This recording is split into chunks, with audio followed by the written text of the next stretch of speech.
Welcome, folks. My name is Judith Kidd, and I'm lucky enough to be your moderator today. This election forum is brought to you by Brookline Community Action Network, otherwise known as Brookline CAN.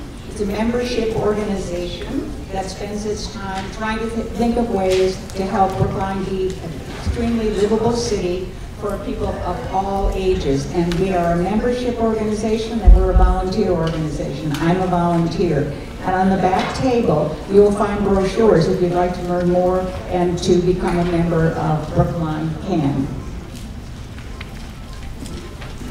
I'm going to start, I've been asked to start just to give you a little background on the two override questions that you're going to be asked to vote on. And as you know, it's if you have to look for these ballot questions, I believe they're at the bottom or on the back of the ballot, so you have to be careful. We are asked to vote on two questions, and you'll be hearing both sides of these questions later today. One is to increase the funding for public school staffing, compensation, and programs. And you will hear that there are two different figures that have been presented as what should be the override amount. Under Proposition 2.5, which was brought about by Citizens for Limited Taxation back in 1980, the annual property tax revenue raised by a municipality shall not exceed 2.5% of the assessed value of all taxable properties. And the annual increase can only be 2.5% with the addition of any new properties that come along. But in order to make this Proposition 2.5 responsive to community needs, communities are able to have a voted override of Proposition 2.5. So that is the first thing you will be asked to vote upon. Will you do an override for a certain amount of money, which will then add to taxes? The second question is debt exclusion. You're timing me too. Okay. Debt exclusion is to authorize the issuance of bonds to pay for the $120 million renovation of the Devotion School. It's up to the town meeting to determine the actual amount of bonds that will be bought. Okay. First, we have all but one of the candidates for selectmen. One candidate, Larry Oney, is ill and can't be here. They're each allowed to give an introduction of 3 minutes, and then we'll be opening it up for questions, and then at the end, we'll have closing statements from each. And I ask people just to take a seat. It's not necessarily alphabetical, and in the interest of spontaneity, I just said we're going to start at this end.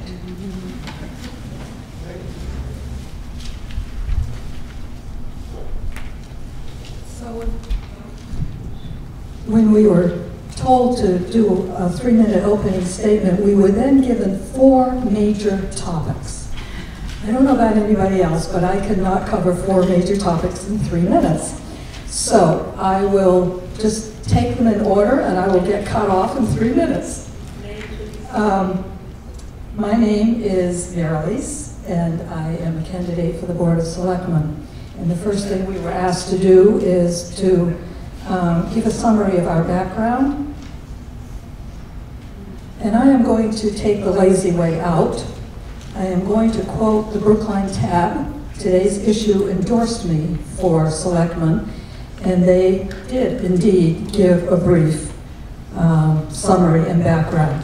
Marilise is a longtime progressive stalwart who has worked at the grassroots level and has run for state office. The breadth and depth of civic issues she has delved into in her 44 years in Brookline is formidable. Development, zoning, open space, climate change, race relations. As a former vice president at Putnam Investments, she has financial and managerial experience. But maybe the most important thing Marilise would bring to the Board of Selectmen is the willingness and ability to listen. We've been hearing so much lately about people feeling marginalized in Brookline. It can only help to have someone on the town's executive committee who is willing to hear their stories and engage with their concerns. And that would include everybody in this room. We were also asked to talk about what we felt were the particular concerns of seniors. Quite honestly, I am extraordinarily impressed with all of the issues that Brookline has addressed. They have included activities that engage the mind and the body, living space that accommodates your needs, employment, lifelong learning, help with taxes, budgeting, wills, transportation, nutrition. I have to say that personally I've had to deal with every single one of these. My parents lived until the age of 90, and as an only child, I had to oversee their needs, which were considerable for about 9 years. And quite honestly, it also imposed a financial burden. But I got help, both from the town's senior department, from this center, and I can't tell you how much it meant to me at the time. I did not feel alone at a time when it was kind of a struggle. And I have to stop.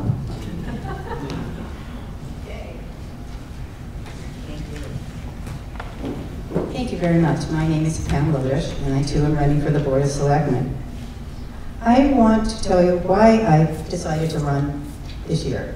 I care about Brookline.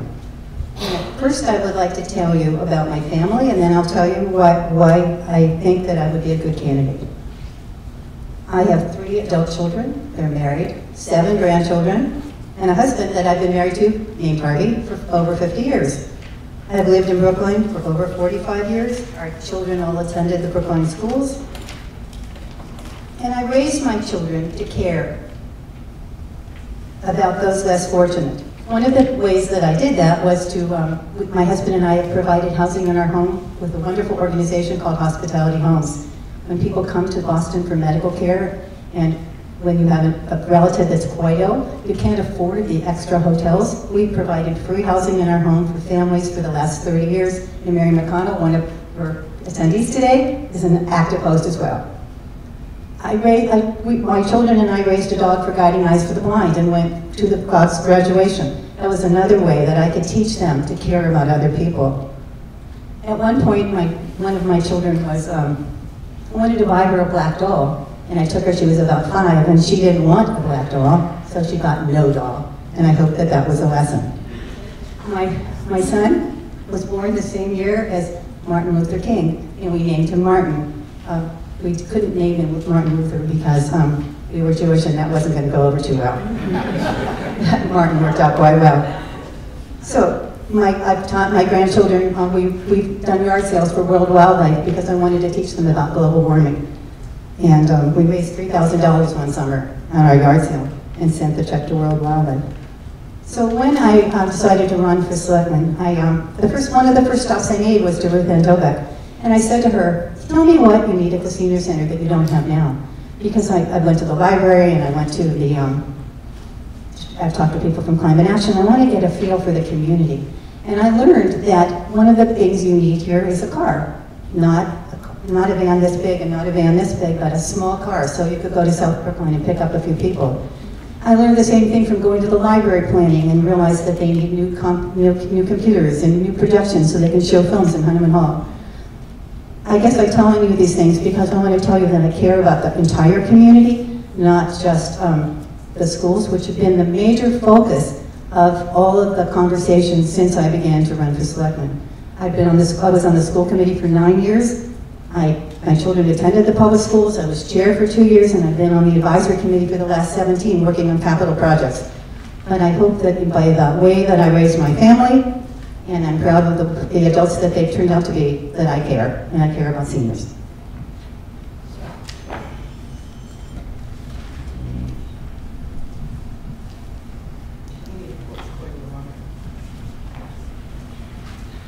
Good afternoon.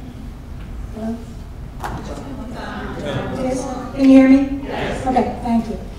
My name is Nancy Keller, and I seeking to join the Board of Selectmen. I am very passionate about Brookline. My late husband and I moved here in 1973, and so I've lived here 42 years on Abbotsford Road, the same house we moved to. We raised 3 children in that house. I now have 4 grandchildren. 3 of whom live in Brookline, and that's a blessing. I wanted my children to grow up in a town that had great values and had a great school system.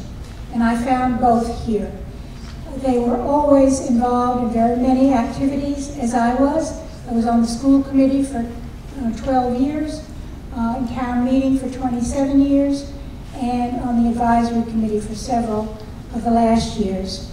In addition, I have had many other leadership positions in the town, in the PTO, and in neighborhood efforts for preservation, for reduction of party noise and street noise, and also for banning of polystyrene, you know it is styrofoam, in our food service. I co-chaired the Brookline High School renovation project. That was when I was on the school committee, and I have supported efforts to improve services for seniors and, in fact, the senior center. So I've learned a lot about the town, and I have a lot of experience in being a leader in many different efforts. And I want to bring that knowledge and my skills to the board. I want you to know that I support the override. You see my button. I think it's very important for our town to reaffirm our values, that we care. We care not only about our children, we care about their future, but we also care about services in this town. And my fear is that if we do not pass the override, we will have to face the budget axe. And I would hate to see, someone asked me last night, how would I feel if it failed? And I said, well, the first thing I'll do is cry.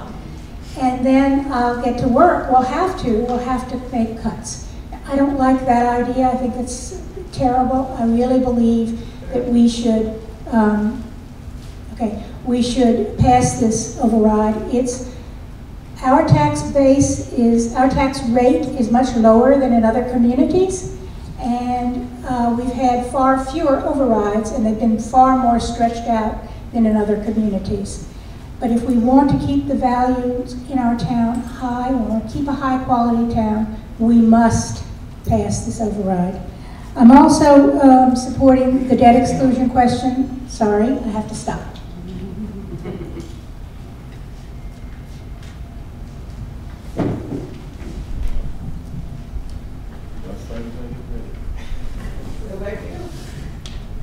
Go. My name is Bernard Green, and I'm running for the Board of Selectmen like the others.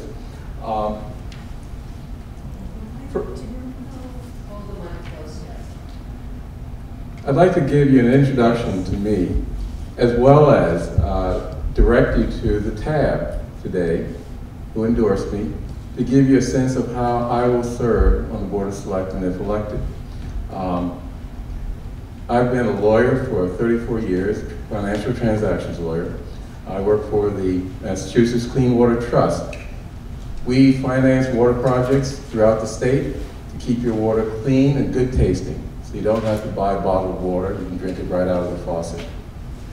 I've been involved with town government almost since the time I moved here to Brookline. I'm on the town meeting, I'm a member of town meeting in Precinct 7, and I've been on the advisory committee for the last couple of years.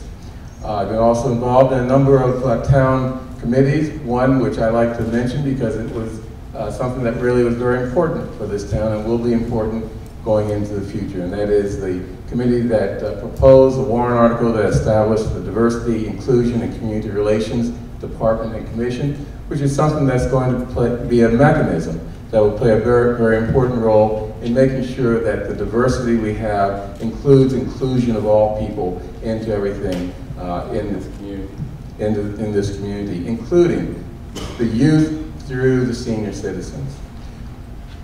Now, we've been asked to talk about key concerns of seniors and how we plan to address them. I am a senior myself, even though I continue to work.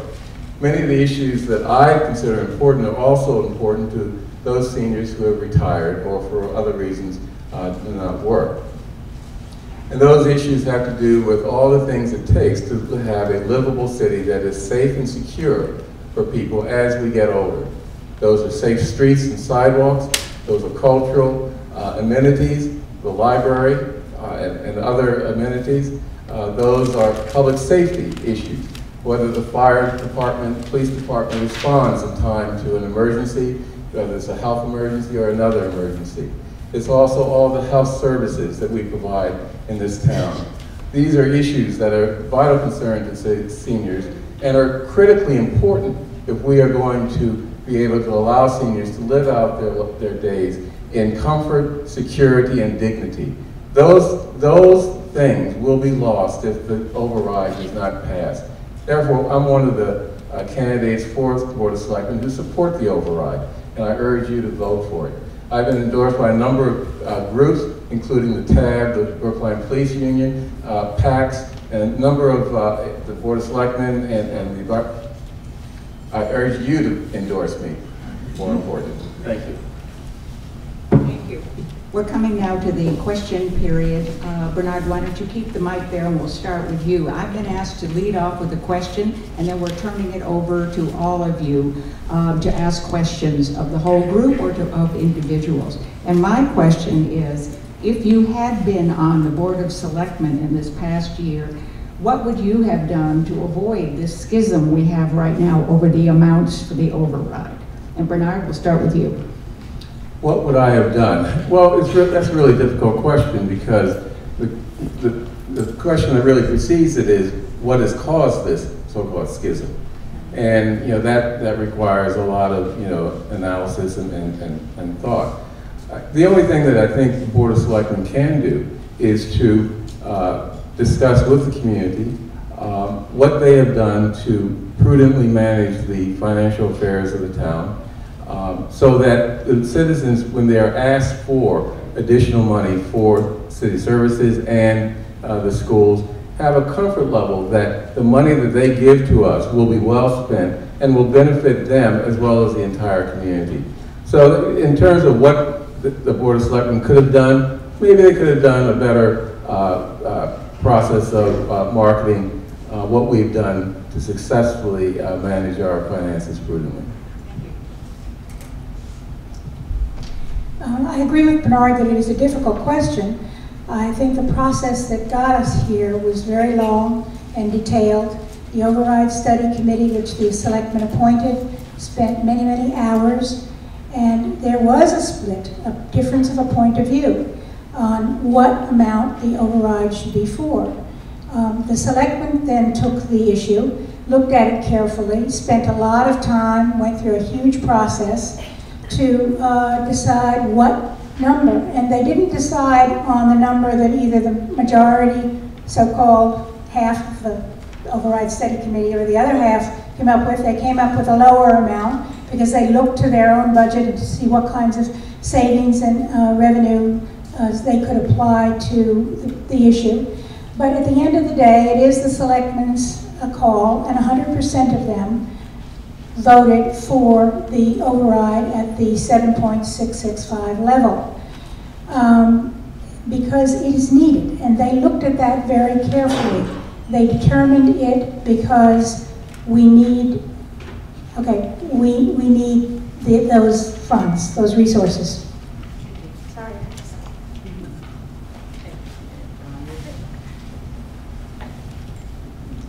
When I was elected to the school committee in 1988, I was very lucky because at that very same moment, Jim Walsh was our superintendent. Jim Walsh was a fantastic man, and he understood the issue of compromise. I wish that I believe that if he were here today, we would not be having this debate, and we would have found a way to come up with one number that would have worked for the whole community and not had us be in a split situation. I believe that compromise is important. I once worked with Bill Urey, who with Roger Fisher wrote a book called Getting to Yes. That's what we need in this community, not this fight over whether it should be 5 or 7.65. If the alternative to that is I would have wanted to see 2 overrides on the ballot, 2 numbers, but because the Override Study Committee was so evenly split, I think the selectmen owed it to the community to give them a choice.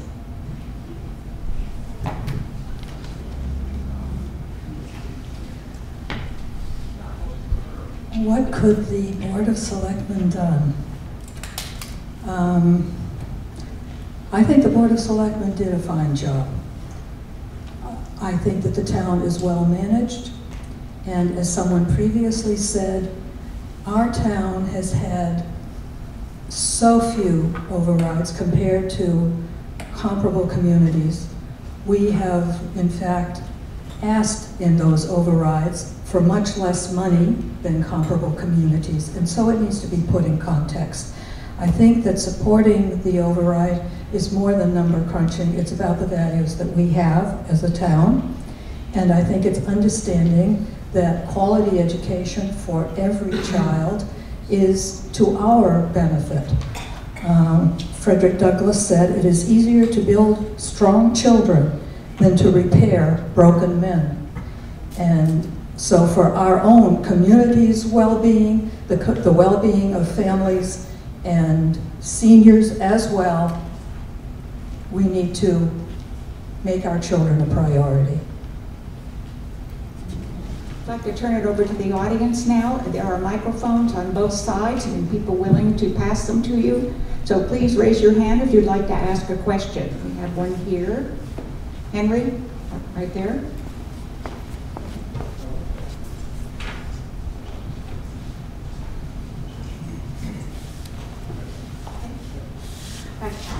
There are many older people living in Brookline who had bought houses, say 30 years ago, but who now have fairly modest incomes.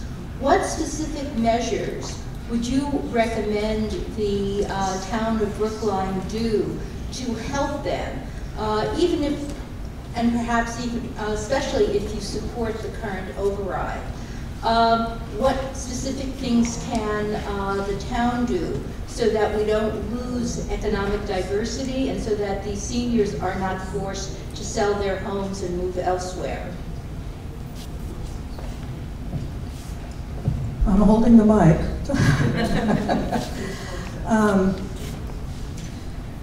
Well, I'd like to put that also into context, the way I just did in comparing our community to other communities.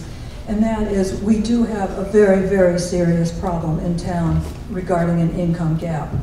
We have a very serious problem in town regarding a level of poverty. Those problems exist now.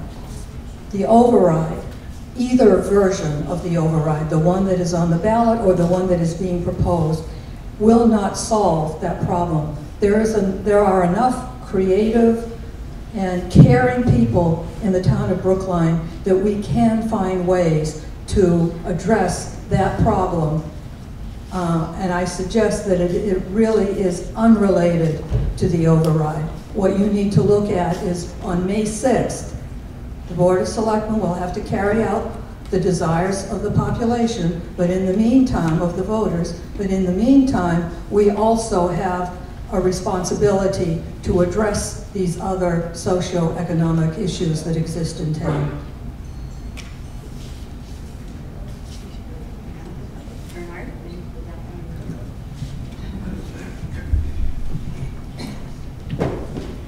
Again, a very difficult question. Brookline is not in isolation. It's in a state where housing prices probably outpace that of other parts of the nation. There's no magic bullet. We can do things to mitigate the harm of living in a vibrant, expanding, and therefore expensive community, and we should.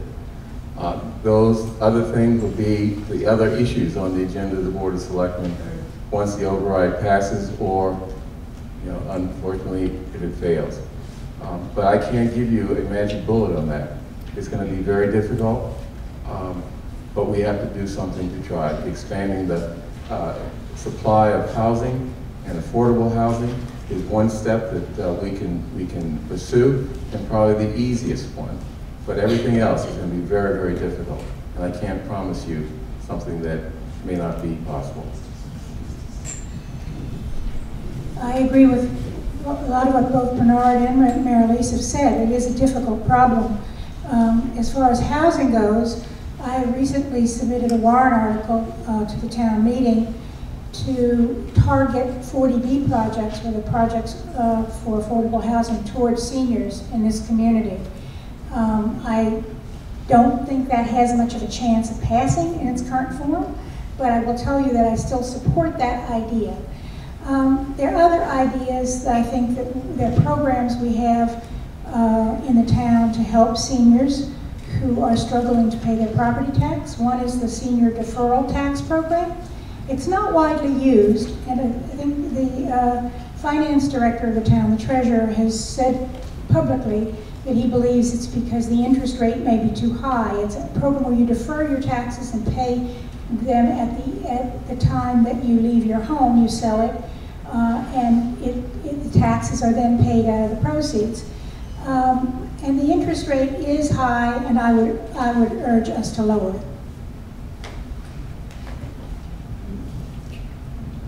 I've been aware of this dilemma, that your question is a very good one. One of the things that I've done since I started my Race for Selectmen is to go around with this wonderful study. I brought copies of it on the back table.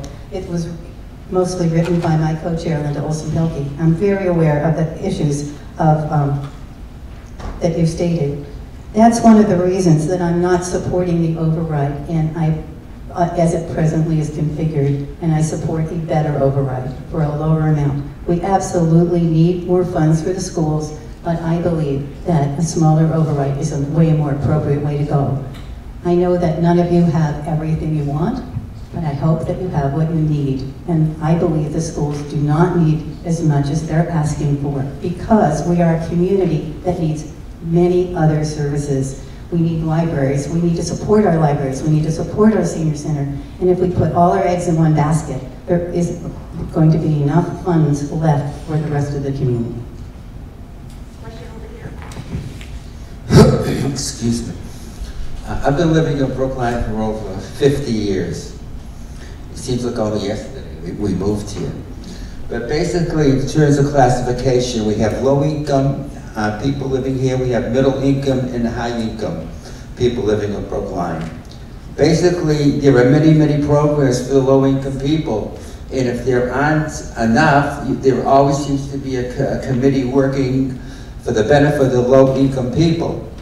But God, there's nothing available, I see, for the majority of the people who are middle class and living here in Brookline. The upper class can take care of themselves, the lower classes are being taken care of. It's us in the middle that I feel that we're really being raped. Now you're talking about an override, but this is only one of them. The information I see, we expect another override, 3 or 4 overrides within the next 5 or 6 years, and people are estimating that our taxes are going to go up approximately 40%. That's it. So the question is, what can you do to help us to stay in our own homes? Anybody want to start? Why not? You're right, I totally agree with you. That's one of the reasons that I'm supporting at this point a lower amount, because we have to deal with our needs and not our wants. I believe the selectmen could have done a better job of explaining to people what was coming down the pike. The other thing that we can do to have increased funds for our town is to immediately adopt a higher parking meter rate, which will generate between $800,000 and $1 million in revenue. There are other cost savings that have been talked about that would generate another approximately $1.5 million. And I think we have to be more assertive about doing those kinds of things that will generate funds that will not have to depend on the taxpayers. The other question is one that I promise, if I'm elected, I'm going to think about it more, because I don't have the answer to your question, but I totally agree with you. It's a very important problem in Brookline.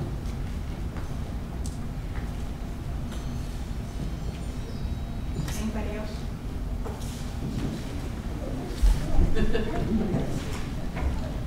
It is a difficult problem, and it's only a difficult problem in Brookline, it's a difficult problem everywhere. You're right, there are programs that are targeted for people who are of lower income, and the problem is that a lot of those are tied to either state guidelines or other income limitations, and we are unable to match those for people who are in your situation. One of the things that comes to mind, and don't forget that we're proposing a 7.665 override, and the NOPE people are proposing a $5 million override. The difference in those two things, after you take into account, I think it's more than 6 years, but if you take into account, you know, their assumption of 40%, is 39%. I mean, not much difference. So the question is, how can we manage in this town and keep our middle class? And it's a very tough question, and I would be very interested in working on it and figuring out ways we could have affordable housing for people of middle income as well as low income, for instance. That would be one way.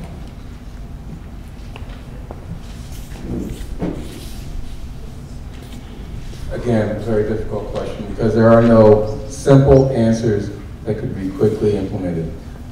Generally, if we can expand the supply of housing in the town, that puts or takes pressure off of the prices of housing availability for middle-class people. But let's be careful about tying that problem to the override. Okay? The difference between the two override proposals is very insignificant. But the cost of failing to pass the override would be substantial. And maybe that would bring down the cost of housing, but that's not really what we want. So I think that, you know, let's separate those two issues, because the override, you know, is something that enables us to maintain both the school services as well as the town services that make it possible and more comfortable for middle income people as well as everyone else to live in this town. Thank you.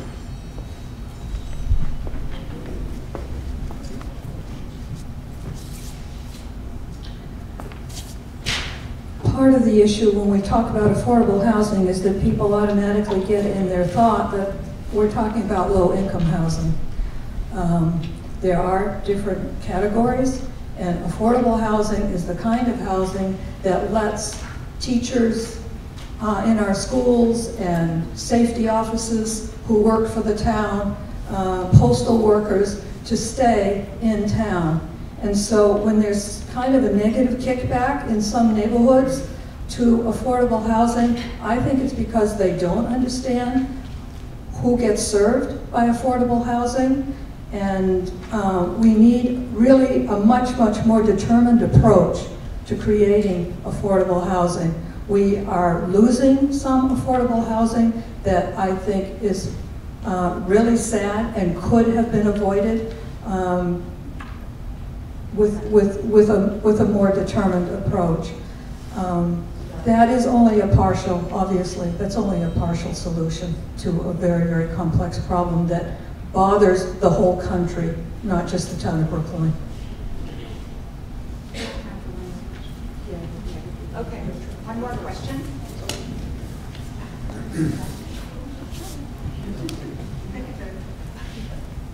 I'd like to ask each of you, I understand the override recommendation committee was very seriously divided in their recommendation, higher amount, lower amount.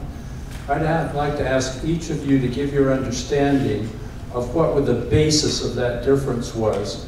How did they appraise enrollment projections differently? Did they see a different cost in construction? What was the basis for the difference? Okay, my turn to go first. There are several pieces to this. The first is that the assumptions by the Override Study Committee was for 630 kindergartners this year. When the selectmen got the number, they realized that it was much higher, and they used a 650 projection. In fact, we ended up with 703. kindergartners. So already the assumptions are too low. The second thing is that the override study, the difference in the two amounts, the override study committee focused on reducing the number of math and literacy specialists. These are teachers who help children and help teachers in a general class, but also help children who are struggling, special needs children. So you're talking about hurting disadvantaged children if you cut that number. Furthermore, they cut out an amount for the educational technology budget. The people with the lower amount wanted only to fund the devices, and the higher amount would fund, again, people in the schools to help train the teachers. It's not a matter of just learning how to turn the thing on. You have to know how to integrate it into your curriculum, and it's not something that can be done by our technology department. I've heard the director of that say that he would not, he does not have the expertise to train his teachers on how to do that.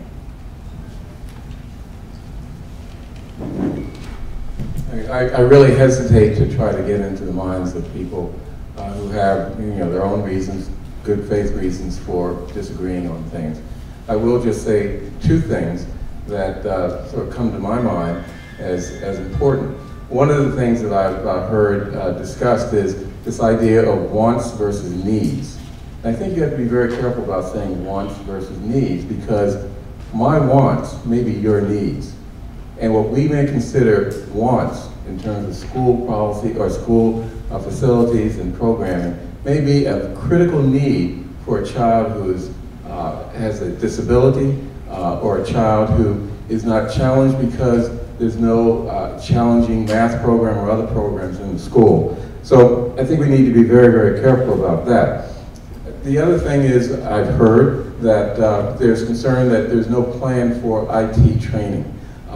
Or no for IT training, and therefore certain people don't want to spend money on the training. Let's be very careful about that too. Technology is totally useless if people are not trained to use it. A computer is just a fancy typewriter that doesn't help in education unless there's someone to train the kids how to use it properly and how to use it in an innovative, creative way. So those two things are my two comments on that question.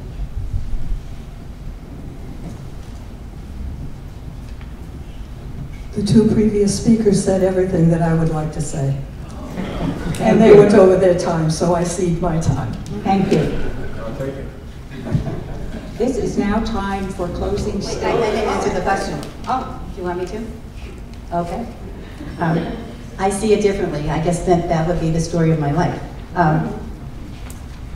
Technology, I believe that there were two questions that weren't answered. One was technology, but I also know that I've been waiting for this whole last 2 months to get on one piece of paper what exactly would $5 million buy and what exactly would 7.65 buy. And honestly, I don't have it on one piece of paper. So I can tell you about two things. One is technology and one is savings in special ed. One of the reasons that there is some concern is that there were several, it was advised that we needed more money for certain special ed personnel. I totally get that. We were told that there would be significant savings in the budget if we added those people. Those savings have never been identified. So I'm telling you that I believe there's savings in this budget that were never identified and would be part of it if we could only see it on one piece of paper. Second, the money on technology. There's a lot of debate on what's the best way to do technology, and there's a significant discussion about the fact that the committee wanted to see how the town was going to integrate the program with the equipment they bought, and the committee did not receive that information. I'm sorry, but there's not time for any more questions. It's a moment now for each candidate to have a 2-minute closing statement.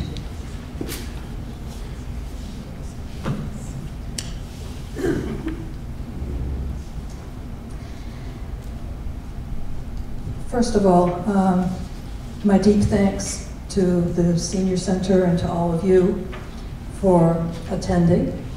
And I would ask that you consider what is important to you from somebody who wants to serve on the Board of Selectmen, and ask yourself what you care about and how that matches up with some of the things that we all have done. At campaign stops, I've been referring to the Family Circus cartoon that appeared recently in the Sunday Globe. A young boy is holding a rose and has pricked his finger on a thorn, and with a tear in his eye, he says, "I wish this rose didn't have thorns."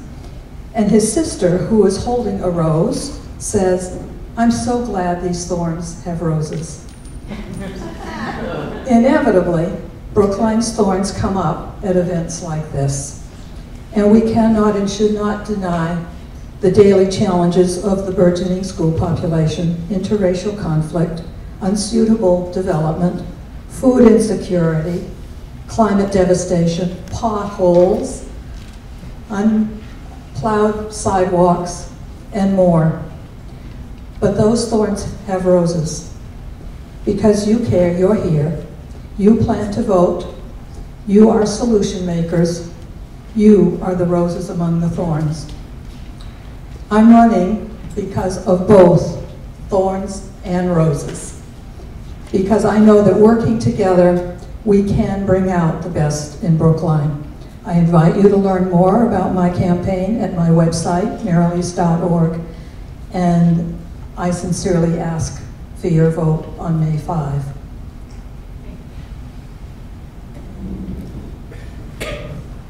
I was born in Ohio to immigrant parents who taught me very early on that school bond issues were very important. My parents voted for every single one. Since I've been in Brookline, I have, until today, voted for every single override. I am supporting a better override that Dick Benko will speak to you more about next, I believe. I get it that schools need more financial resources. However, money on its own does not drive higher academic achievement. More importantly, I get it that all town services must establish expectations and be accountable for their actions. I know that excellent schools are a very important part of Brookline, and with only 17% of those families with children in the schools, we must not continue to diminish funding for other very important town services: the parks, the police, fire, public works, seniors, roads, libraries. We are at a crossroads in Brookline. We need responsible planning for the future now. I will take a long-term view that balances the needs of the schools with the competing needs of other town services.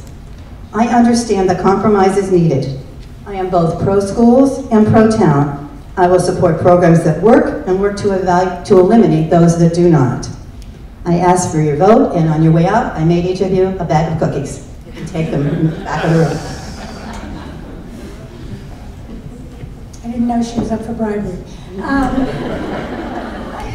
Just joking. Thanks to the audience and to BCAN for sponsoring this forum.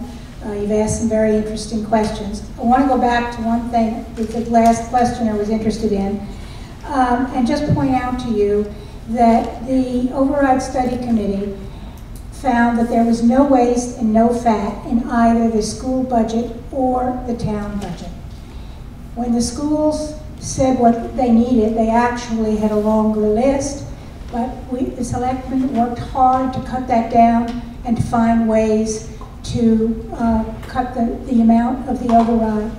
But this is about our values. And the way that we're going to diminish the services that Pam just listed is by not voting for this override, because this override will give the schools what they need and protect the town budget from cuts. Now let me say that this election is about our values. It's about our values as a community, and I'm reminded of times that I spent with Agnes Rogers, who many of you may know was a dedicated senior advocate, and she and I worked together on many school issues as well as senior issues. And she always said that we are stronger when we work together and support one another, and I agree with that view. Just as families with children come here because of the schools, seniors come to Brookline because it offers high quality services and amenities. This is one town. We need to support one another. We've always worked together for the delivery of services to our citizens, whether they be homeowners or renters, or historic preservation advocates, or open space advocates, or school children, or seniors. And in short, we must pull together again so that our schools and our municipal services will not decline. We do face challenging times, there's no question about that. I believe that my record of services, okay, I have to stop, but my record speaks for itself. I ask for your vote. Thank you very much.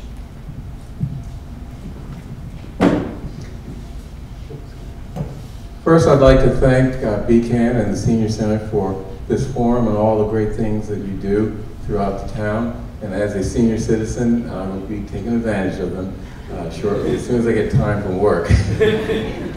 Brookline is a great community in which seniors can live with dignity, respect, and security, in which everyone can live with dignity, respect, and security.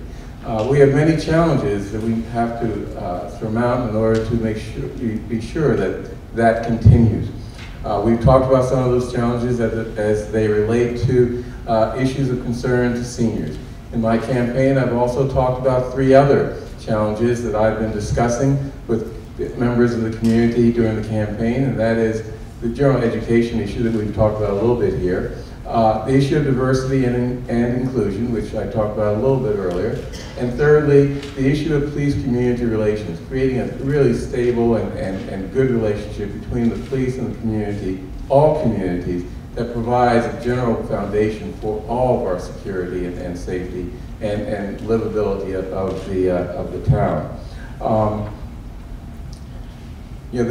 These and many other issues that I've talked about, I think resonate with many of the people in this community. They resonate with people on the campaign trail, and I'm really surprised at how excited people are when I come around with my palm cards.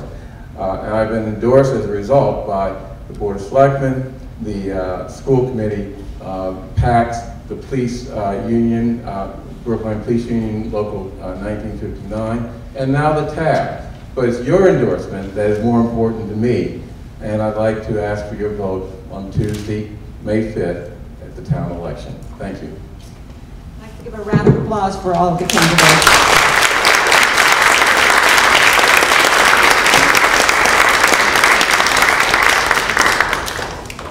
I'd like to ask both sides on the override issue to come to the table.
We have here, immediately to my right, Dick Benka and Sergio Modigliani, who are here to speak about vote no on the override, and Rebecca, I always do that, Rebecca Stone and Nancy Daly on the vote yes. And they flip the coin, and vote yes will go first. The way this is going to go is that opening statements are 7 minutes, and then we'll have time for some questions from the audience. And remember what I said in the beginning about the fact that there are 2 types of votes that you're hearing about. The override, the 2.5% override, and then the debt exclusion for devotion school.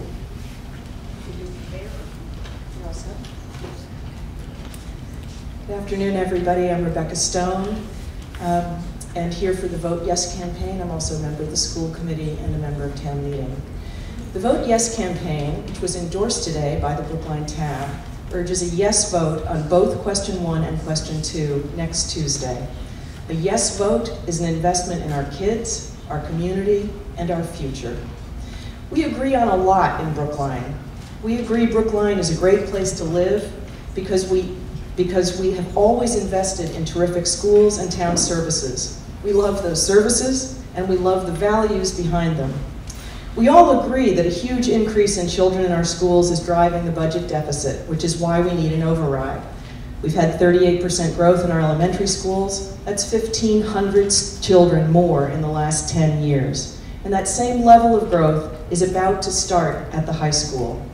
The growth is a problem for 2 reasons. It puts physical pressure on our school buildings, which are out of space, and it puts pressure on the operating budget because more children means we need more staff to provide the same level of education to each child.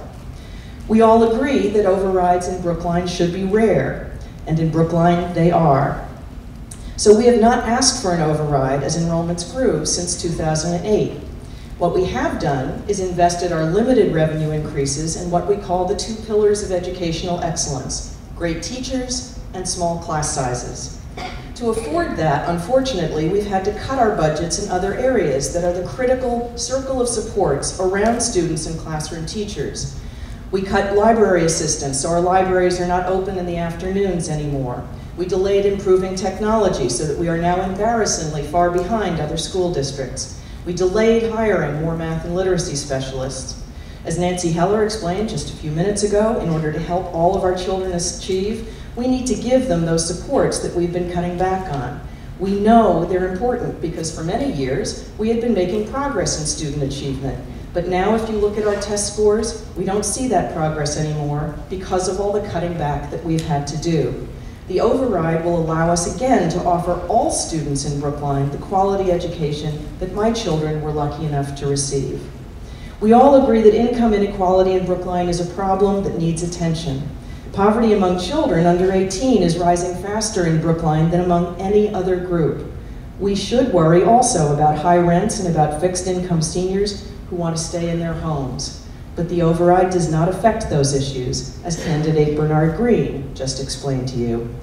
What we should do about affordability is expand and promote programs like the senior tax deferment so that more of our seniors who want to age in place can take advantage of it. We should build more affordable housing for those in the middle class who want to rent or buy here. We need to do those things. But first, we need to pass the override, question 1, so that town and school services for everyone, regardless of income, especially those most in need, are not cut back even more. Finally, we agree that the Devotion School, which has not been renovated for 40 years and which is currently using closets, hallways, and former locker rooms as classrooms, needs its renovation and expansion. Both campaigns agree that you should vote yes on question 2. I also urge you to vote yes on question 1. Nancy is about to explain more about how the selectmen arrived at the override on the ballot. Thank you.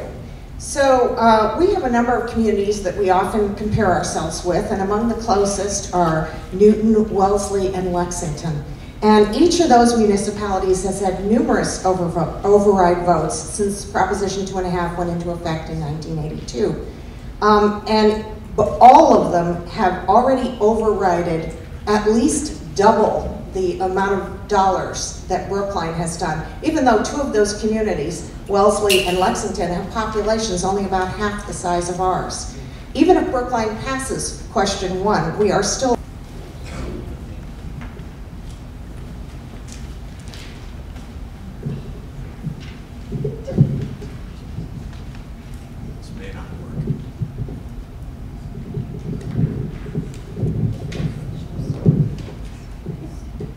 Can you hear me?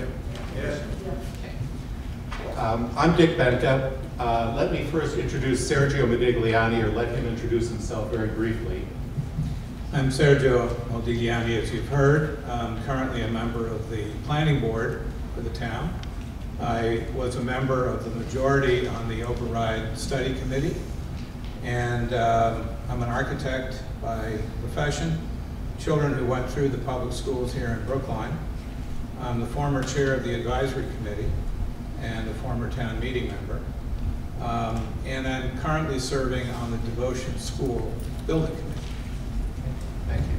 And Sergio was actually chair of the advisory committee when the senior center was built, I believe. That's correct. Bit of personal background about myself. I'm a former selectman. I co-chaired the override study committee. Our daughter, my wife and my daughter, went through the Brookline Public Schools. I retired as a lawyer, and for the last 9 years I've been volunteering at a charter public school in Boston that's 93% black and Hispanic and 75% low income. I'm also the board president of a nonprofit skilled nursing facility.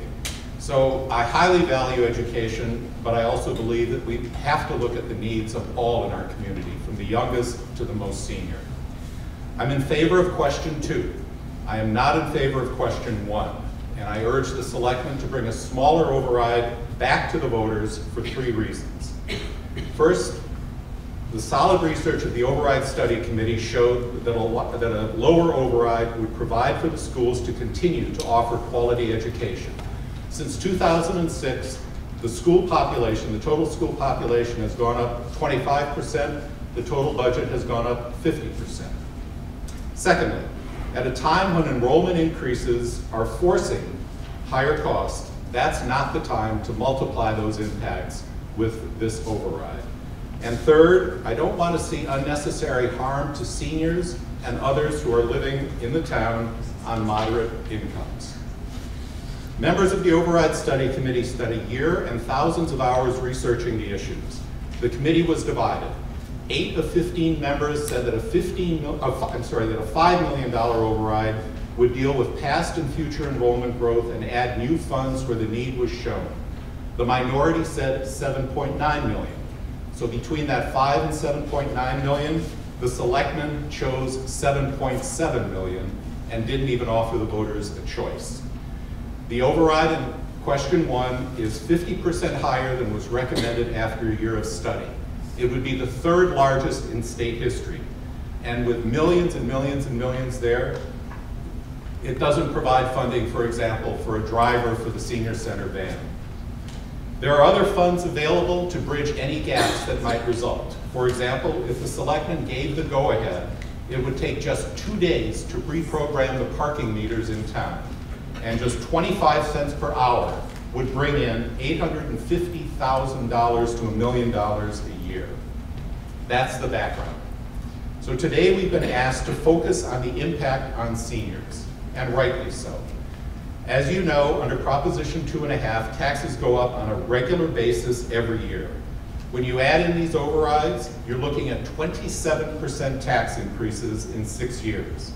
When you add in the 2 major projects being planned by the schools, a high school expansion and a new elementary school, taxes are likely to go up 40% in 6 years.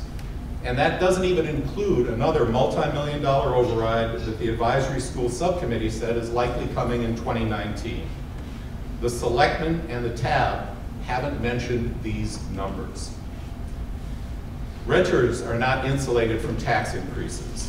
Do you think that landlords will simply swallow their higher costs in the form of taxes, or will they try to pass them on? The Yes campaign's response is, the better override would also be large, and question 1 is just a few dollars more.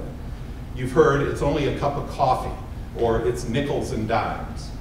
Some of you might be in the fortunate position to say, yes, okay, I can afford 40% tax increases, even though question 1 is 50% greater than recommended. But others of you will say no, because you can't afford even the smaller amount, much less a 40% increase. And then there might be others of you like me who are going to look at this issue and you're going to say, when I write out a check, you want to make sure that it's necessary. You know that it's not just this override. You know that the differences will hit year after year after year, and they'll compound. You'll want to make sure that we set expectations for future overrides, that overrides should be a last resort and only for amounts that are necessary. And you'll know that if our leaders keep saying it's only a few dollars more, they'll never ask the question, is it actually needed? The difference between what we recommend and question 1 is not a cup of coffee. It's more than 2 times the annual budget of the senior center. I received a call from an 80-year-old, 100% disabled Korean War veteran. He had read the cup of coffee argument in the paper, and he said, "What about me and others?" He's living on $3,300 a month, $400 Social Security, $2,900 veterans pension. His rent is already 2/3 of that. He needs to stay because of the proximity to the Veterans Hospital, where he gets his health care. He pointed out that small amounts are huge for him, and he's not alone. You have a handout. You have a handout that shows the impacts. 2/3 of senior renters are already paying more than 30% of their incomes for housing, the benchmark for affordability. That's true of 1/3 of senior homeowners. We all know how little certificates of deposit and savings accounts are paying.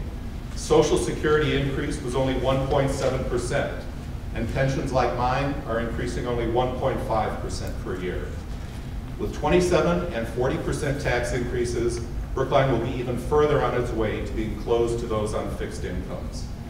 The TAB's unrealistic solution changed the tax system and the tax relief programs. But the reality is that our tax relief programs are already at the limit allowed by state law. And you can see that in here. So I ask you, the bottom line is only 21 citizens can participate in those programs now. Make a choice that we are concerned for, not just the schools, but all the residents of Brookline. Thank you.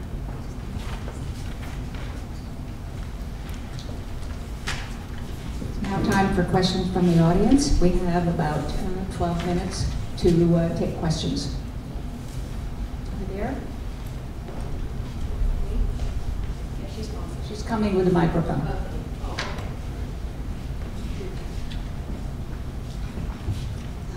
One thing I'd just like to, I guess, observe is that you weren't speaking to any of the questions that these 2 people were raising about specific issues in the schools. But I have a question. I've lived in Brookline for many years now.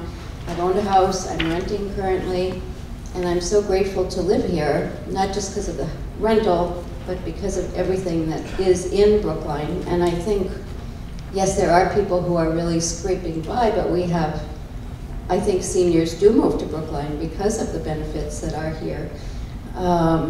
So I just want to keep that in mind. Another question I have, I just really don't understand. The seniors who are having trouble with taxes, I can understand that, but they're also sitting on an incredibly valuable piece of property, and it will sell for a huge amount at some time, and whether there's some way to work with that, because people don't need to feel poor because they own this massive asset. And so that's just a question I have.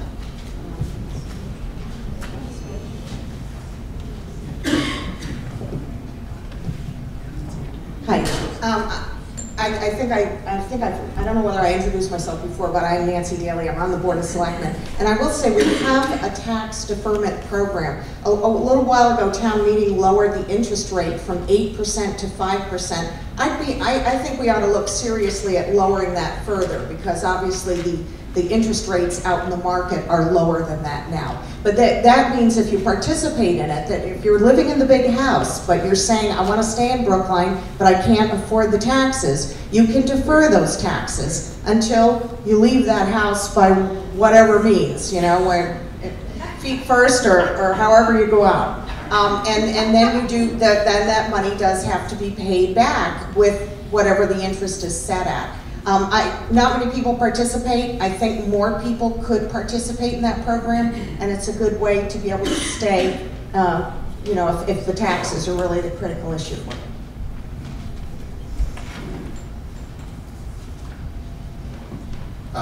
Thank you. If you look in the handout, the limitations on the senior tax relief programs are laid out. And there are senior exemption programs that have very stringent asset limitations as well as income limitations, so that if somebody has even a modest amount of retirement savings, they can't participate. The senior tax deferral program is one that has an income limitation of, I think, $55,000, but it imposes a lien on your property, and in addition to that, the interest rate, as Nancy noted, is 5%, which is higher than you would be paying at a commercial bank. So because of the limitations, because of the lien, which essentially means you cannot leave your property free and clear to somebody, there are only 10 seniors in town who participate in that program. Over here? There.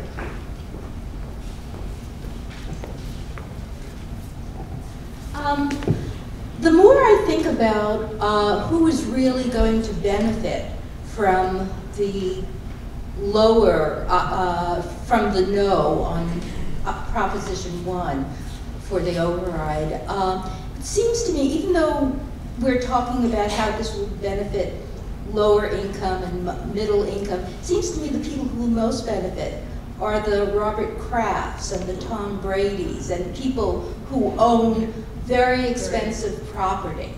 And if instead people, if we had the higher override, then perhaps the town could offer targeted rebates or targeted programs for the lower and middle income people who are affected, rather than just giving everybody a windfall by not having the necessary override. Thank you. Yeah, well, the property tax is inherently a regressive tax, and the fact of the matter is that it's not tied to what your income is, it's tied to what the value of your property is, and that, particularly when you have a senior with very low income living in a house that they may have owned for 30 or 40 years, that's gone up in value.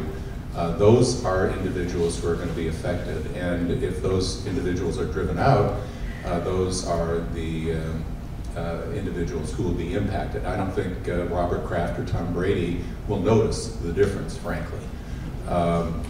In terms of targeted tax breaks, we are already at the limit allowed by state law. We are doing everything we can under state law at this point for tax exemptions and for the tax deferral programs. There are state limits on that, and that is where we are.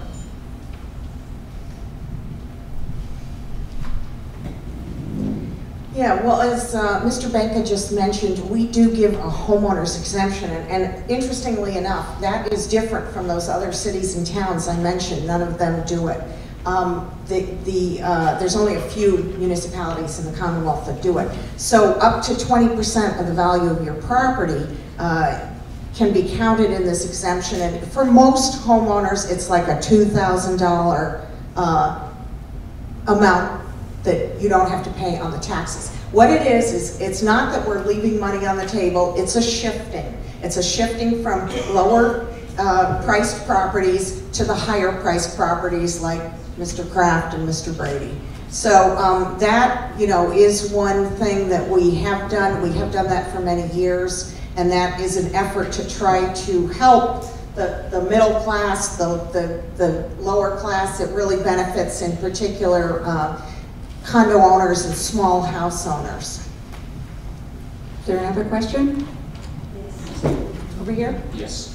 The elephant in the room here is we're spending an awful lot of time debating the first override, and the second override, even though it's a bonding issue, contains 10 or 12 times as much money.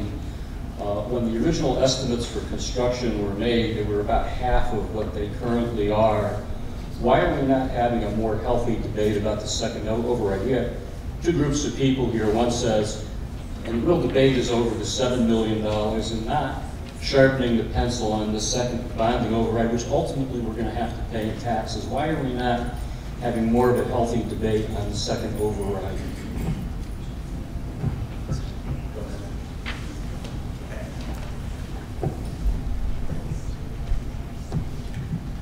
I'm serving, as you heard, on the Devotion School Building Committee, I was the only one who voted for a different option, which would cost substantially less in return for taking down the 1913 historic wing. I was outvoted by my colleagues. There are other components which are perhaps open to question, including structured underground parking. And these are, I think, costs which are not reimbursed by the state. So it's an appropriate question, but there is also a very significant component from the state in the form of MSBA grant, which we partnered with. And the Override Study Committee was told that the Devotion Project was, quote, a train that had left the station. So it never really addressed the issue, it acquiesced. I think it's fair to ask whether the train is on the right track. So thanks for the question, because the Devotion Project is incredibly important. The main reason there hasn't been more debate over over question 2 is because both the No campaign and the Yes campaign support a yes on question 2. And so there has been less disagreement between us, and therefore less disagreement, just simply less in the public debates. That said, it is important to understand what question 2 actually is. It is not the full $120 million. We were always planning to finance a substantial part of the renovation through the capital improvements program. That's still there. The state is giving us 25% at least. We've asked for more. We'll see whether they give it to us. And the debt exclusion is for the difference that we need to actually move the project forward. And that's about $49 million. That's the only piece that's being excluded. It's a 1.9%-ish debt exclusion on your taxes that would be implemented in fiscal 18. So it doesn't even start for another couple of years. And that's why it hasn't been that robustly debated, because it's just not that big. More questions? Over here, the gentleman.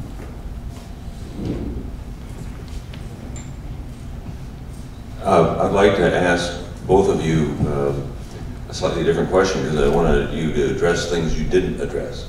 So for the yes side, you keep emphasizing the 40%. The no's said your proposal is only 39. So that's really, is that really a difference of significance? And it does sound like it's 40% is a scare number, but 39% is just as scary. For the no's, we've heard from both the selectman candidate and from the yes side that there are things that the town can do to raise money, such as reprogramming the meters. You guys didn't address any of that, so I'd like to hear your response on that question.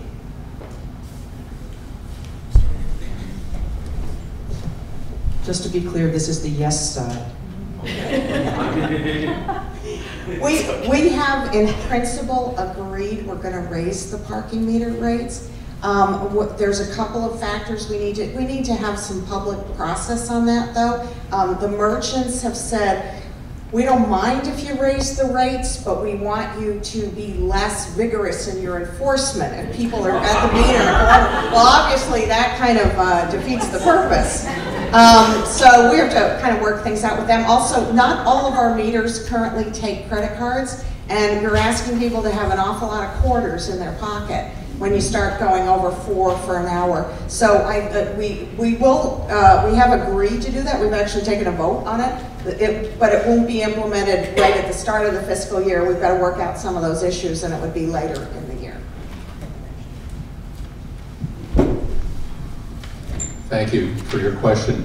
The gap between the two is, in our view, somewhat larger than they are saying, but the $2 million or $2.5 million, depending on the number you pick, is a number that we can use as a starting point. In addition to that, historically the town has underestimated its revenues in the future. Going out just a year to 3 years, the town has underestimated its revenues by between $3 and $9 million. So there might be some additional savings there as we go forward. Our concern really is also with the expectation that we're setting with respect to future overrides. And that is, are we going to use a fact-based analysis as to where the needs are, or are we not. And we believe that the message that is sent in this override not only affects these numbers, but also affects overrides and budget decisions going forward. And I agree that 38, 37, whatever percent is a frightening number that we're all going to face.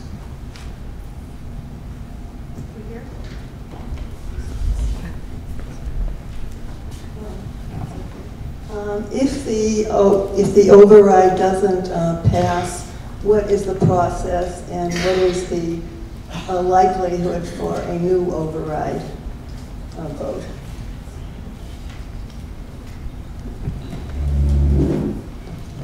Well, the selectmen would, as I say, I can tell you that the 3 members of us who are continuing on the board, I can't speak for whoever might be elected, but we're not planning to put another one on in a week or 2, as has been suggested by some people. We would have to have some public process, as we always do on these issues, and listen to people about the numbers. Many of you here know that I advocated strongly to include some things for the town side of the budget, like some more snow removal equipment and everything. So when we finally do put a number on it, maybe higher. That's and so anyway, we would have this process and we would decide. I'm sure at the earliest it would be the fall. We might try to aim for the November election so that we didn't have to incur the $90,000 for a special election. I don't know. We'll have to work that out when we have the new selectmen voted in and have our discussion. Do I have 15 seconds to add one thing? Sure. The more important thing to remember about the failure of the override is that there are some cuts that will go into effect automatically for the schools and can't be solved. Those can't be gotten back even with a second override, even if it were possible to have it really fast. We have obligations to our teachers and our staff to notice them of positions that will go away. That's on May 8th, and that will happen if the override fails. And so positions will be cut and courses will be planned to be eliminated for next year.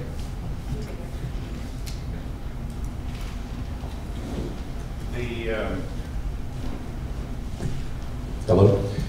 The selectmen have said that, and Nancy Daly has said that they would not put an override on the ballot quickly, a smaller override. They certainly have the option to do that. They could put one on as early as the end of June.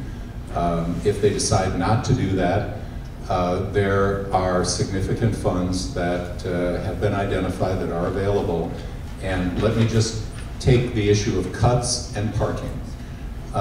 The school superintendent's budget states that there would be 5, in the event of no override, there would be 5 elementary school classes that would be consolidated and 5 teaching positions at the high school, for example.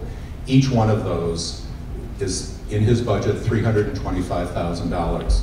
So those 2 reductions, total of $650,000, just instituting the 25-cent per hour parking meter increase, which could happen very quickly, is $850,000 to $1 million. So in our view, there is these threatened cuts are not something that are unavoidable. They are something that can be managed, and the idea of $90,000 for another election to save $2 to $2.5 million, I think, is a trivial issue. I think we have time. We have time for one more question, right here.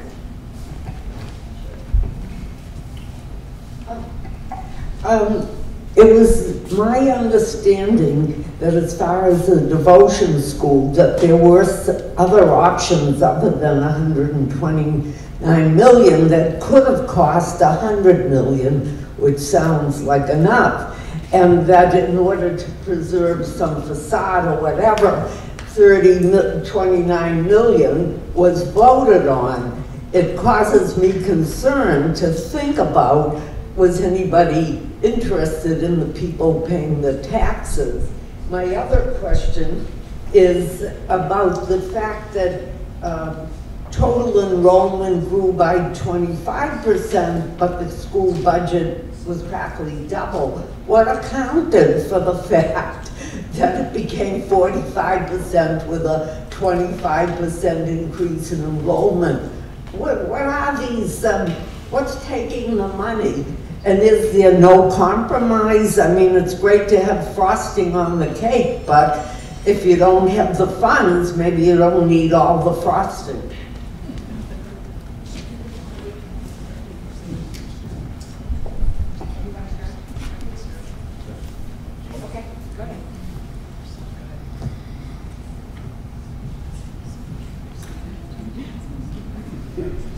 This is the hot potato. Well, let me start with devotion, and Sergio might say more about devotion. In my view, the devotion school that started at $55 million in 2009, then in every couple of years after that, it went to 76 million. So from 55 to 76 to 90, it's now at $120 million.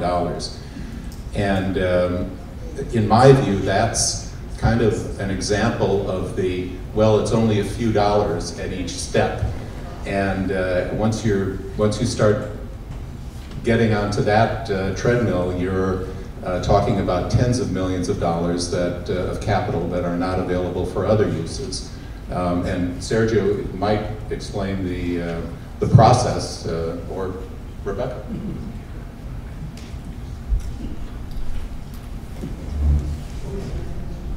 On the devotion project, we are all concerned with the price and we would all like to keep it down, but I would remind you that both sides agree that question 2 should pass. On the increase in the budget and the increase in revenues, the No campaign likes to compare the school's budget to 2006, which was 3 years before we passed an override and implemented an extension of the school day and a new program for elementary world language, which substantially added to the budget. So if you really want to look at the budget relative to enrollment growth and whether or not we've been keeping up, the thing to look at is our cost per student, is our price per student. And if you look at 2009, which is when our budget took a big jump because we added time to the school day and the elementary world language program, the numbers then per student were $1,000 more per year than they are today.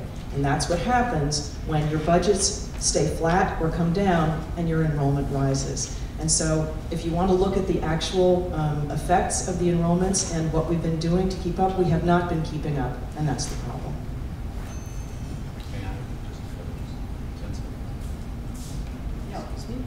This is on the second question. On the second question. On the second question? Yeah, on the budget question. Yes. I'm sorry. I'm sorry. I didn't respond to the budget question. Obviously the money in the override in 2008 is money that went to the schools and increased their budget, and it's usable money. In 2011, there were reductions that the town realized by refinancing debt and by entering the GIC, a new health insurance plan. So that reduced the overall cost for everybody, but it actually didn't impact the educational output, the money going into teachers' salaries and things of that sort. It just reduced fringe money paid to third parties like bondholders and insurers. You have a few minutes. I just want to say one word about the Devotion Project. Even as Rebecca said, everyone agrees on that, but people did work very hard on that project. There's now there's going to be 1,000 kids in that school. That's a lot of kids in the school. And the reason the design was chosen was because there would have been long delays if you were trying to demolish the historic wing, first of all. And secondly, they were trying to maximize the play area in back of the building so for all these many kids in the schools. So they were concerned about cost too. I'm going to ask each side now to make a closing statement. 1 minute each for a closing statement. Thank you. Thank you all for coming. We all sitting up here care about education. We all want our kids, and especially low-income kids, to benefit from our schools. But obviously, they can't if their families are forced out of Brookline by higher taxes and rents. Question 1 would increase the school budget by 3 times the projected enrollment growth over the next 3 years. It's 50% more than is needed to maintain a high-quality education. It would be the 3rd largest override in state history. We need to consider everyone in our community. Huge override increases should be a last resort and absolutely necessary. Our senior tax exemption and deferral programs are already at the limits allowed by state law and help very few in Brookline. We have to consider the impacts of the override on seniors and on those living on moderate incomes, and we have to consider their future as residents of Brookline. Please vote no on question 1, and thank you for taking the time to come and learn.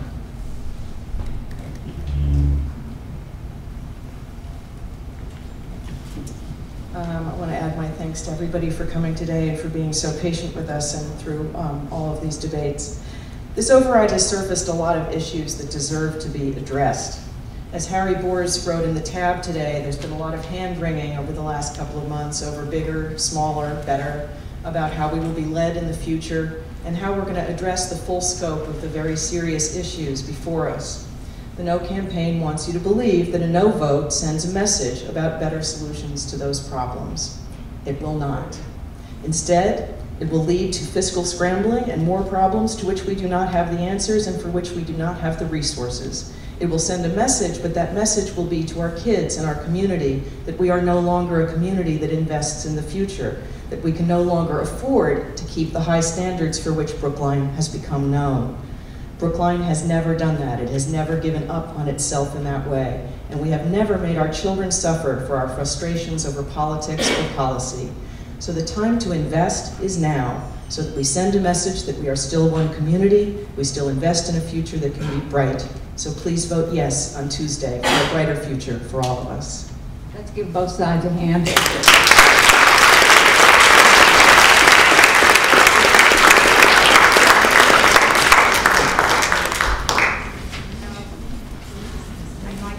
The school committee candidates up to the table now.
Okay, let's start off with the school committee. Each candidate has 2 minutes for an opening statement, and we'll start.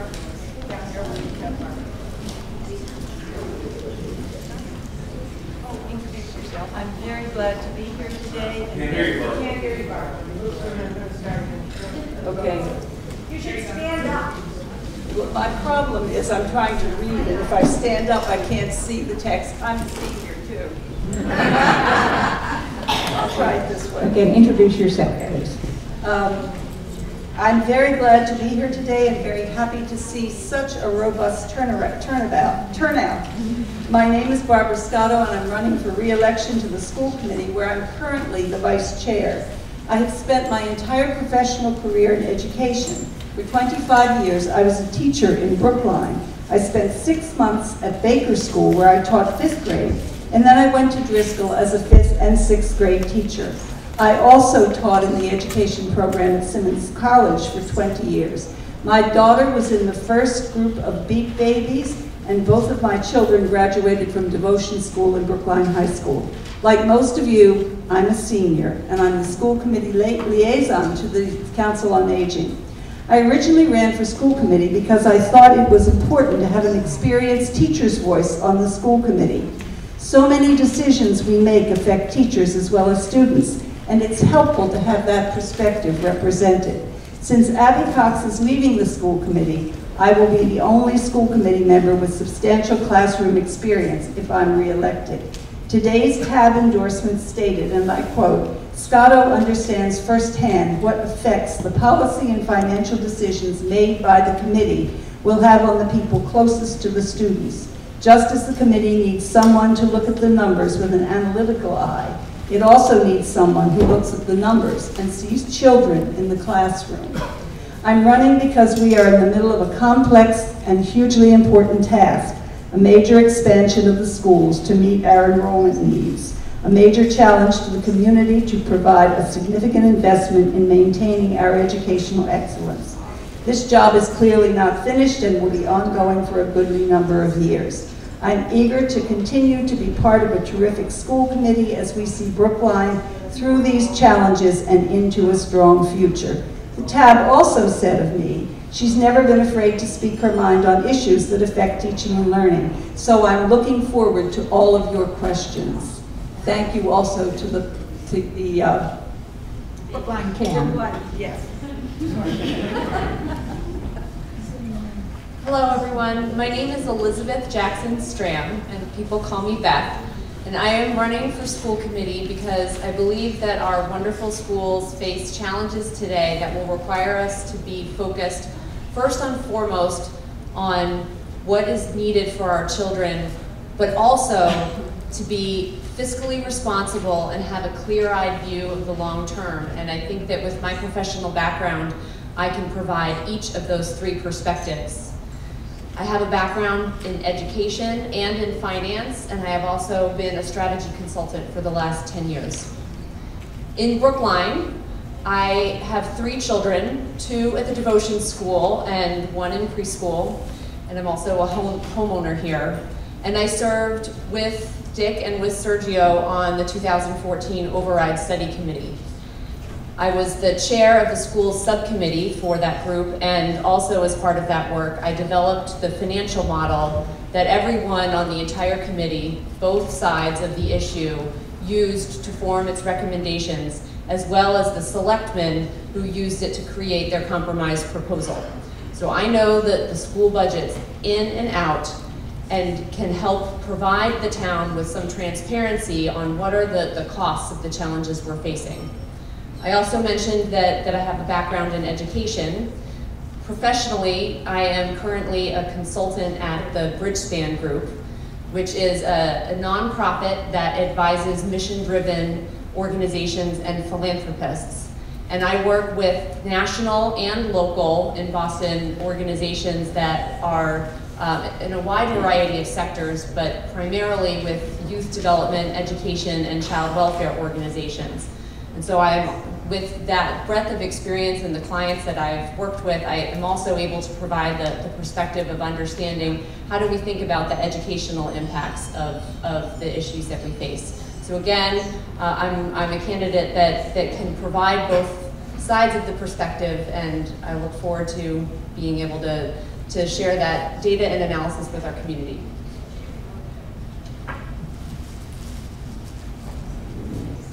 Thank you. I'm Sandra Stotsky, and I am running for school committee because I have lived in Brookline for over 45 years, and I thought I could contribute to the school committee as I have done in other areas. I was on the library board for 15 years, in town meeting for 10 years, and I was in the PTO for about 20 years as my 5 children went through the schools.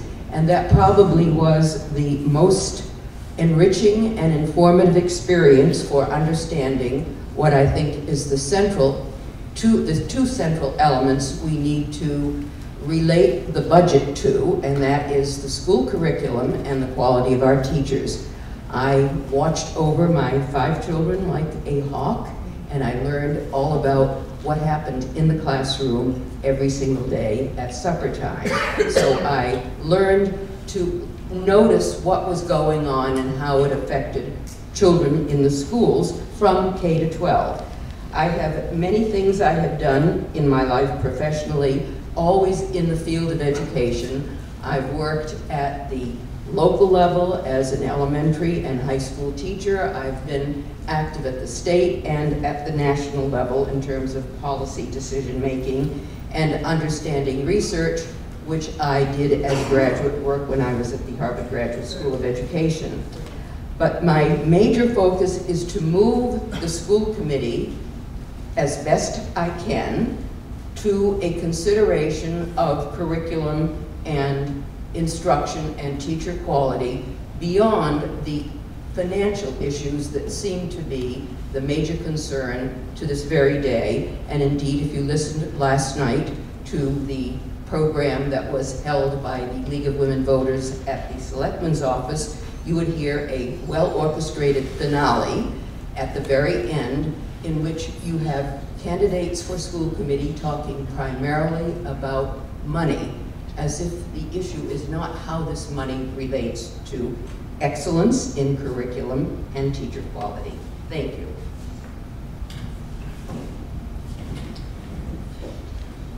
Good afternoon.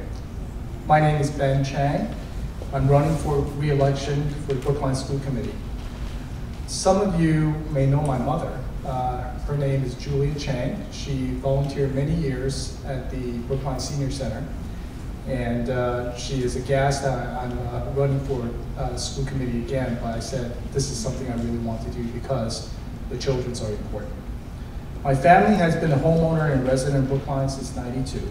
Our son is currently a 7th grader at the Runkle School, and as a matter of fact, he was in the B program for 3 years before he entered kindergarten. We've been living on Tappan Street since '97. Professionally, I'm a founder and managing principal of Wellfleet Capital Partners, a healthcare-focused merchant bank. In addition, I'm also a partner and managing director of Concilium Partners, where I lead the healthcare investment banking practice. Over the last 20 years, I've been an advisor, investor, and a director in over 60 companies. During that period, I've advised and counseled numerous boards and CEOs on corporate finance matters. On a personal note, I immigrated from Taiwan at the age of 9, not knowing a word of English. My parents left established and successful medical careers so I can benefit from the education and the future professional opportunities that was otherwise scarce in Taiwan. Over the next 10 years, I moved through 10 school systems before entering college, and I have come to understand the enormous influence and impact of our schools, educators, administrators can bring to a 9-year-old immigrant. Having counseled many boards and CEOs over my career, I'm able to bring private sector lens in my assessment of schools and judgment of its leadership. I take a holistic approach in guiding our school district, unencumbered by philosophical or economic prejudices. What guides me in my service on school committee is always, central question is what's best for our kids in Brookline. I'm running for school committee again because I feel I can be a relevant set of skills to our schools and community, particularly during this override year and beyond. Thank you. We'll move into questions now, and I'm going to ask the first question, which has to do with whatever override passes or fails. What role would you play in arguing for such programs as METCO or technology, and how will we know if we vote, when we vote, which of those programs will be preserved?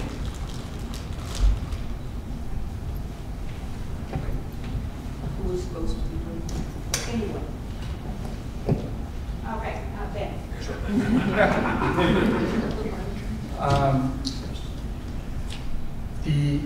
As the current chair of the Finance Subcommittee on the school committee, part of the budget obviously for 2016 moving forward with regards to having an override, it's really giving us the necessary resources to continue to support METCO, which is a very important program I have personal experience having gone to both inner city or urban public schools as well as boarding school, that having a very diverse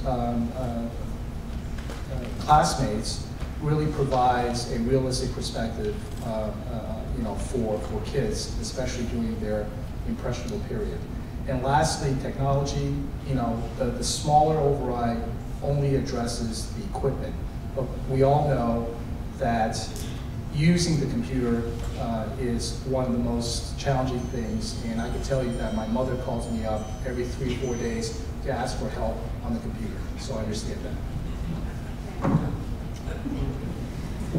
Let me quickly say that I have always supported Medco. My children were in school at the time it began, and I have always supported the program over the years.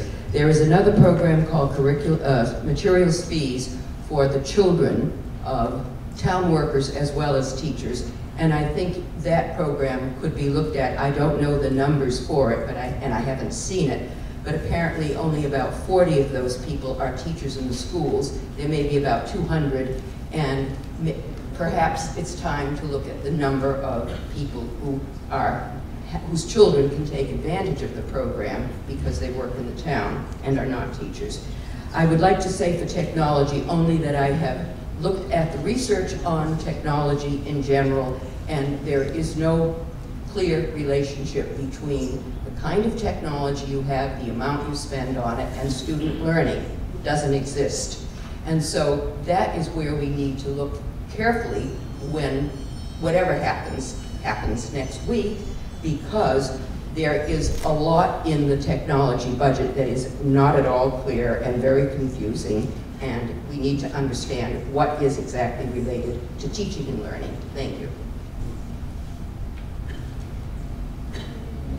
So I will start off to reiterate Sandra's and Ben's support of the Metco program, and I think Ben gave a good explanation for why, which I agree with. I understood the question to be a bit different in that what is actually on the table.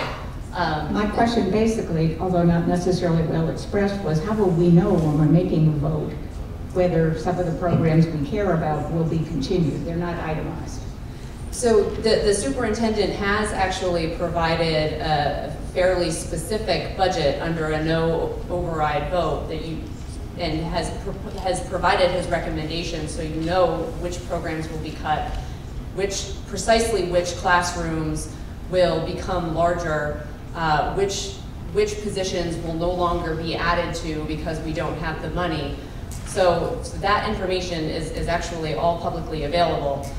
If I were to be selected to be on school committee, what I would want to do is to push the superintendent on those decisions and make sure that our children are still getting what they need in light of that. So one example is the ECS program, which is Enrichment and Challenge Support, which provides more challenge for students who need that in the classroom. I would ask him, if that program is getting cut, how are we going to now serve those students going forward? What are the ways in which our teachers will be prepared to provide them with more challenge? That's the approach I would take. I think that many of the points that have been made are very good ones. I am a strong supporter of the MEDCO program. We need diversity in our schools. Our population of African American students has declined, hasn't declined, but hasn't risen at the same level as others are, and children need to see faces in the classroom that look like them. Also, all of the children in the classroom need to know that the world is a diverse place, so I would support that. I want to say about technology, providing technology is wonderful, but if you don't know how to use it, it's useless. I had a former intern once who went to a whole other school system, and he said, someone said, well, you've got a smart board in your classroom, and he said, yeah, but I don't use it, and I don't really know how to use it. So that was hundreds and hundreds of dollars spent.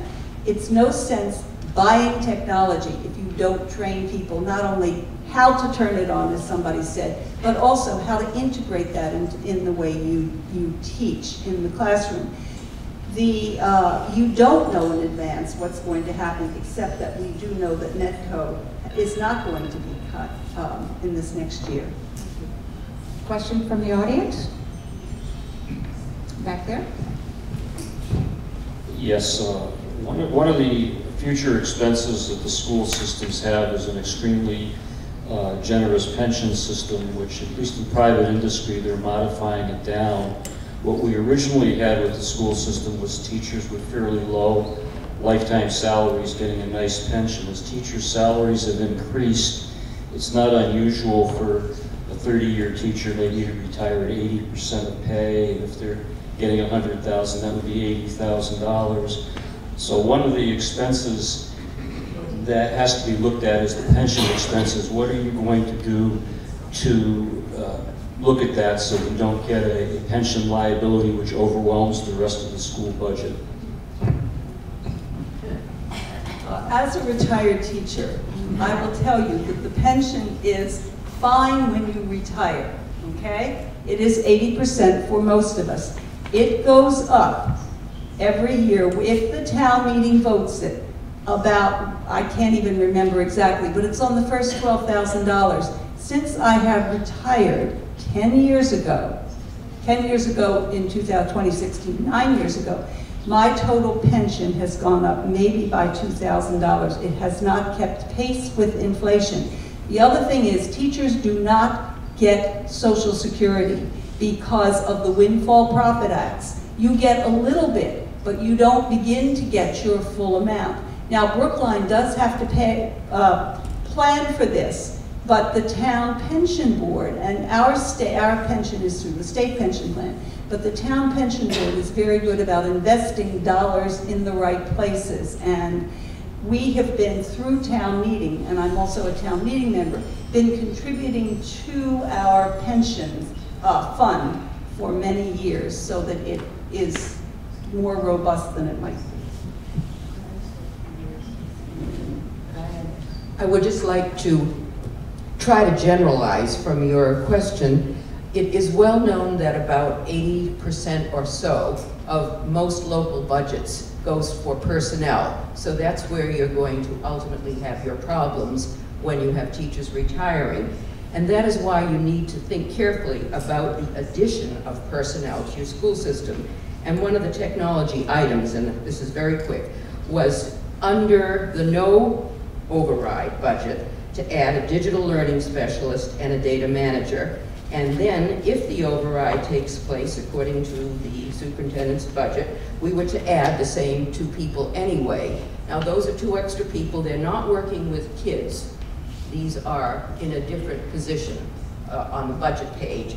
So you have to raise questions about the addition to your school system of people who are then going to have all of these costs later on, and you do want to have decent budgets and no pension liability.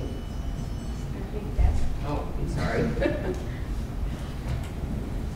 So just a couple of points to add from my experience on the Override Study Committee. So first of all, I do appreciate your point that there are long-term costs to personnel. And one of the things that I thought about quite a lot on the Override Study Committee was how do you think about not just the school's budget itself, but what is the total cost to the town of the various services we are providing to the schools. So things like healthcare and pensions, et cetera, are actually on the town side of the budget. And when we were conducting our analysis, we fully loaded all of those costs onto the schools to really understand what the effects of the different decisions and choices that we had. So as a school committee member, you can trust that I both have the skills and also have already looked at that full picture and can be able to provide that information to the town.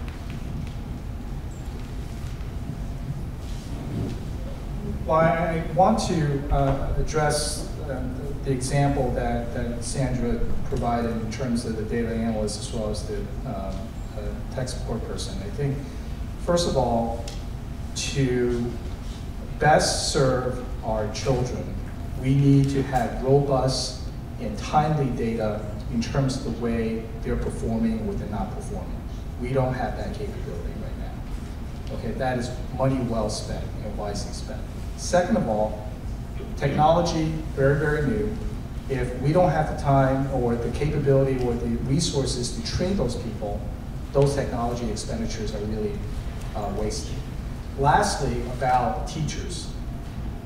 Teaching professions, like any profession like law, accounting, banking, consulting, investment banking, people come to that profession with the expectation that they will earn a middle class or better living for the rest of their life. It's a craft that takes years to really get good at. So being able to pay your teachers well over a period of time is critically important if you want great teachers. May I clarify something?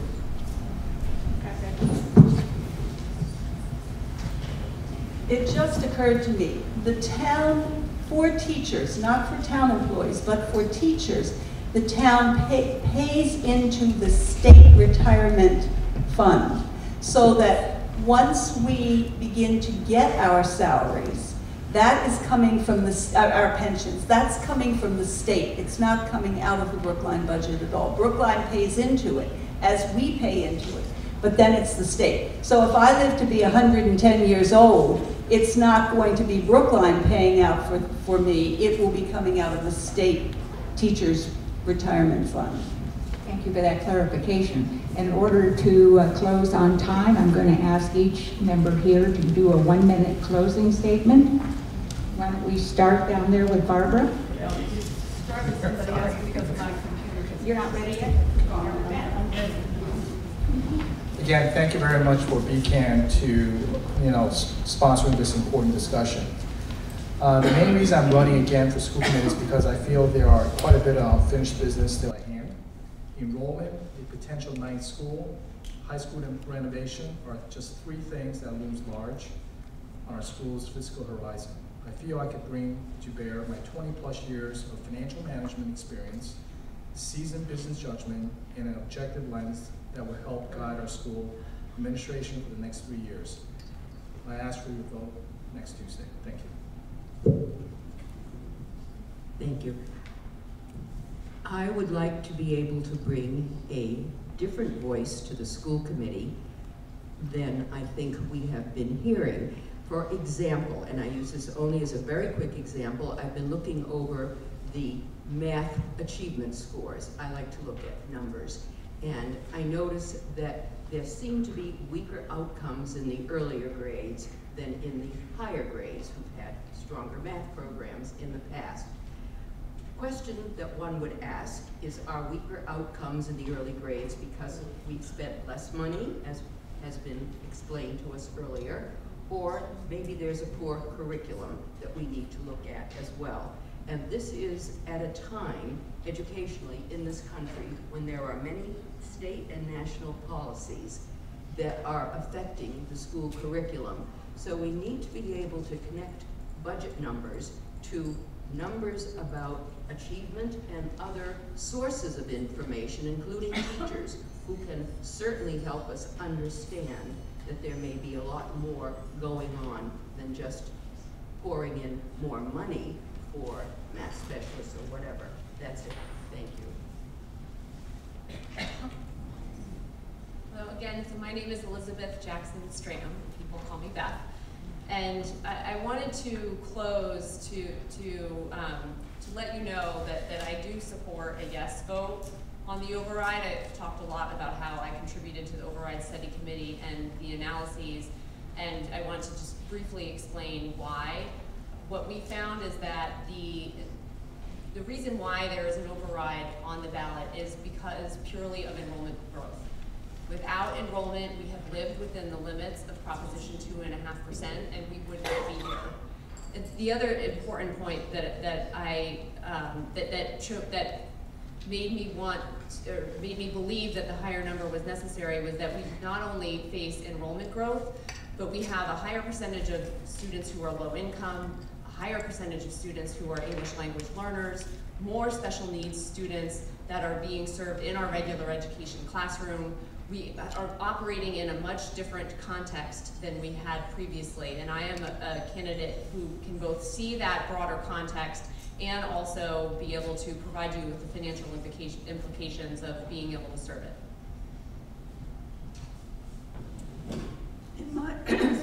In my introduction, I mentioned stability, and I'd like to focus on it for a minute. A no vote on the override will result in fiscal chaos and will create a patchwork of Band-Aids to cover wounds in the schools and town budgets, wounds that do not need to be inflicted. The passage of the operating override will ensure stable and predictable funding for the next 3 years and will allow us to increase staffing in areas which have not grown despite the enrollment increases. The passage of the debt exclusion override will allow the renovation and expansion of the devotion school. I urge you to vote yes on both overrides. We, the citizens of the town, are responsible for the education of the children living in Brookline, and they are at the heart of both overrides. If the overrides fail, the children are the ones who lose, not the school committee, not the Board of Selectmen, not the override study committee, not the superintendent. The children lose. And when the children lose, we all lose. Please vote yes for both overrides, and while you're at it, I'd appreciate your vote for school committee. Before we give them a round of applause, I just want to say on behalf of Brookline Community Aging Network, of which I am a member, and there are brochures in the back, is very pleased to have brought this program to you, and I think it's wonderful that you've all stayed this long. I also want to point out there are flyers back there for a very different kind of conversation than we've been having today, and this is an open program that we're sponsoring on May 19th. Now let's give a round of applause for these things.